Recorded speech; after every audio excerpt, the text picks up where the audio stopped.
40ഓളം കുടുംബങ്ങൾക്ക് കുടിവെള്ളം ലഭ്യമാക്കി ഇരട്ടിയാർ ഗ്രാമപഞ്ചായത്തിലെ പൂവേഴ്സ് മൗണ്ട് കുടിവെള്ള പദ്ധതി യാഥാർത്ഥ്യമായി. ഇടുക്കി എംപി അഡ്വക്കേറ്റ് ഡീൻ കുര്യാക്കോസ് പദ്ധതിയുടെ ഉദ്ഘാടനം നിർവഹിച്ചു.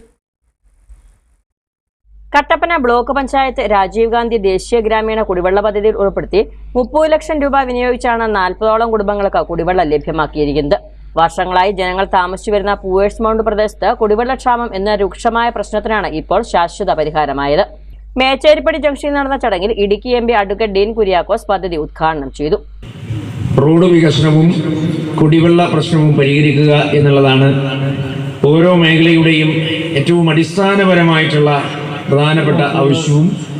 അതിനനുസരിച്ചുള്ള ഇടപെടലുകളാണ് ഭരണസമിതികളുടെ ഭാഗത്തു നിന്നും ഉണ്ടാകേണ്ടത്. കൂടുതൽ പിന്നോക്ക മേഖലകളിൽ രാജീവ് ഗാന്ധി കുടിവെള്ള പദ്ധതി സമഗ്രമായി നടപ്പിലാക്കാൻ കേന്ദ്ര സർക്കാർ നേതൃത്വത്തിൽ സാധിച്ചിട്ടുണ്ട് എന്നുള്ളത് ഈ അവസരം പ്രത്യേകമായി പരാമർശിക്കേണ്ടതാണ്.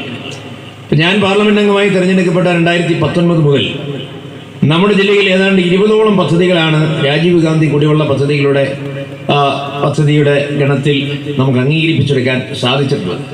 മുതിർന്ന ഗുണഭോക്താവായ സാവിത്രി ചെല്ലപ്പന് ഒരു കുടം വെള്ളം കൈമാറിയാണ് എംപി ഉദ്ഘാടനം നിർവഹിച്ചത്.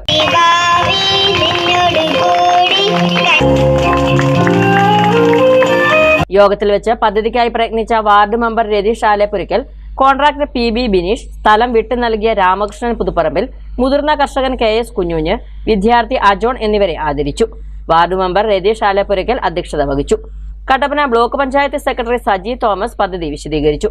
ഗ്രാമപഞ്ചായത്ത് അംഗങ്ങളായ റെജി ഇലിപ്പിലിക്കാട്ട്, ജോസ് തച്ചാപ്പറമ്പിൽ, കട്ടപ്പന നഗരസഭ പൊതുമരാമത്ത് standing committee chairman Siby Parappayil, ഗ്രാമവികസന സമിതി chairman Ramakrishnan Puthuparambil, convener PV Surendran എന്നിവർ സംസാരിച്ചു. ഉദ്ഘാടന ചടങ്ങിൽ നിന്നും ഇടതുപക്ഷ ജനപ്രതിനിധികൾ വിട്ടുനിന്നു. News bureau, Kattappana.